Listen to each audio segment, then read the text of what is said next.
What's up guys, welcome back from the YugioPro duel video. Next match, Cross-Banlist Cup. Two next matches here in Group C. The first one, you have Chaos versus Salamangreat, so there's like 13 years of difference between both these decks, or 16, apologies, 2003 versus 2019, so the power creep is immense.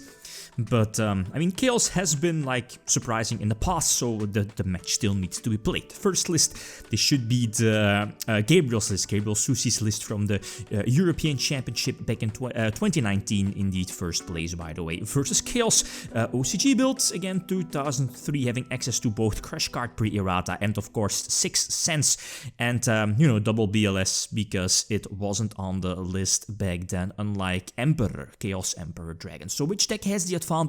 Again, from the voting from the previous video, again, there will be like a pinned link or a pinned comment featuring, you know, like the voting system. Again, feel free to leave your, you know, like winner from the next matchup in that particular link or that site. Anyway, so well, Salad's going first, and if I look at my hands, like opening Thunder Dragon in like the back in the old school days was a good card. I mean, it was a +1, obviously, and back in like the old school days, getting the +1 over your opponent was solid, especially in a format where a card like Graceful Charity was legal. One of Graceful Charity to immediately discard the extra Thunder Dragons from your hand to the graveyard. So, you know, basically drawing 3 free cards.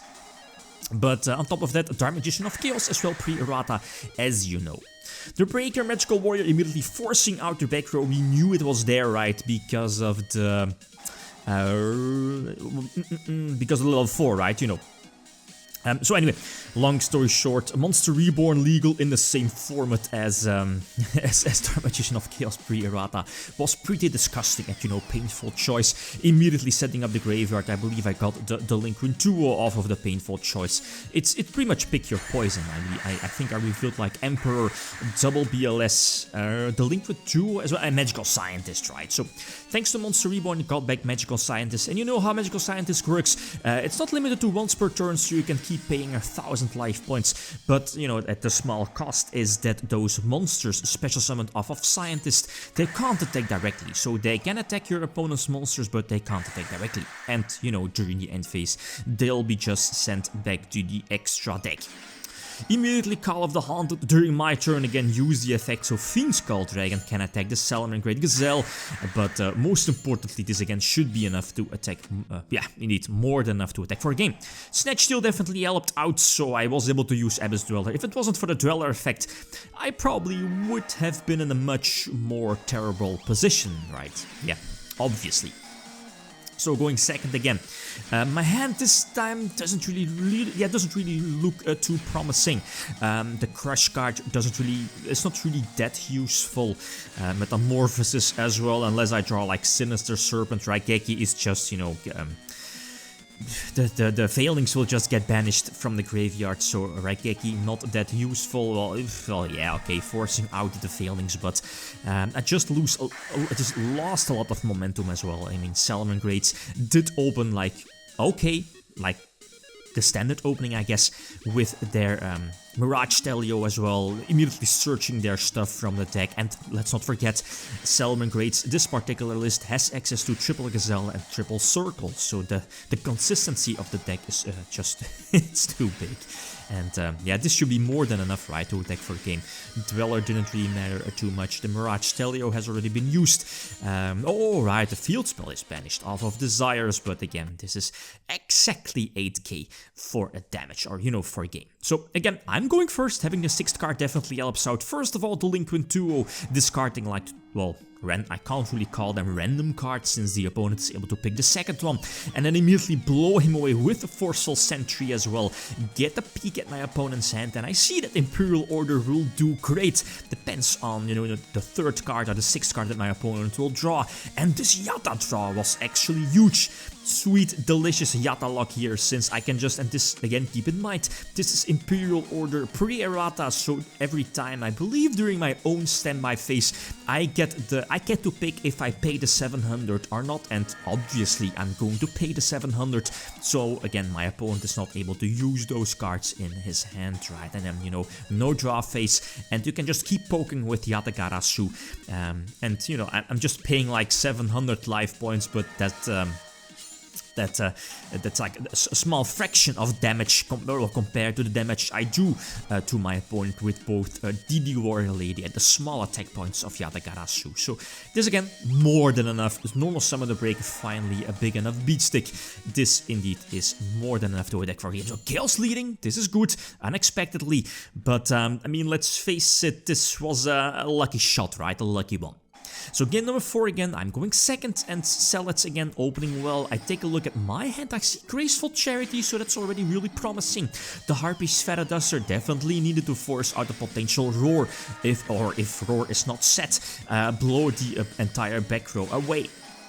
I see Snatch Steal, that's good. Monster Reborn might be good, depends on the Graceful Charity. So it's going to be big, those extra draws, at least first of all from the draw phase. Lincoln Duo, not that great, so I immediately up to force out the Roar. I believe you know it was set. Graceful Charity hopefully gets something going, but sadly not. Thunder Dragon, not that useful, I up to discard it, but I already knew this was a goner. Torrential Tribute might be good. Well, I mean, the opponent is not stupid, right? You know, just get Failings back in the graveyard. There was a potential threat of Mirror Force, but I actually sat it out Mirror Force. I mean, it's not that great against something like Salads. They will just bounce it back to the deck with Leo, right? So, but yeah, this is again, should be more than enough to attack for a game. You know, Salads getting some stuff back like Roar, Rage. Not really sure if Will of the Salamangreat is there. Yeah, it should be. Yeah, indeed, there it is. And Heat Leo hits the field. You know, you potentially using the effect to pump up something, and yeah, what can I do, right? I mean, you see that Chaos immediately needs to take the opponent by the throat. If that's not the case, Chaos is definitely not winning this one. So immediately again, blowing away with the Delinquent Duo and opening Thunder Dragon, but no follow-up plays, no Magician of Fate. So this is definitely a bummer. Then again, oh no, well, I definitely needed those 3 draws off of Mirage of Nightmare. Again, you have like Imperial Order to shut down your Mirage of Nightmare during my turn, so I don't need to discard the cards at random because of the, you know, like the cost effect, I guess. The not so good effect off of Mirage of Nightmare, but the Cyclone was actually huge, because now I think I had to chain the Imperial Order to the Cyclone to protect my Mirage of Nightmare, but again, it doesn't really matter too much. Well, it matters definitely, because again, I would have gotten those extra beneficial draws, but we saw that Foxy was in the graveyard, and Foxy could have like destroyed the Imperial Order maybe, yeah, probably. And then I would have again been forced to like discard 3 cards during my turn.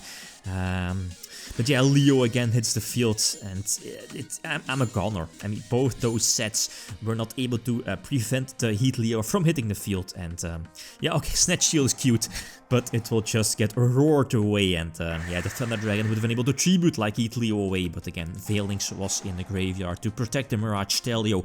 So there isn't really anything I can do, and yeah, Ash Blossom also, right? So yeah, we didn't see too many Ash Blossoms, right? Even on the Graceful, like within the first duel, but that's how it goes. I think we have a well-deserved winner. Chaos got lucky a couple of times, but I mean, this is best out of 5, and you can't really expect getting lucky off of those 3, right? Like insanely lucky out of those 3. Next matchup again, like, feel free to leave your opinions. Which deck is going to win the next one?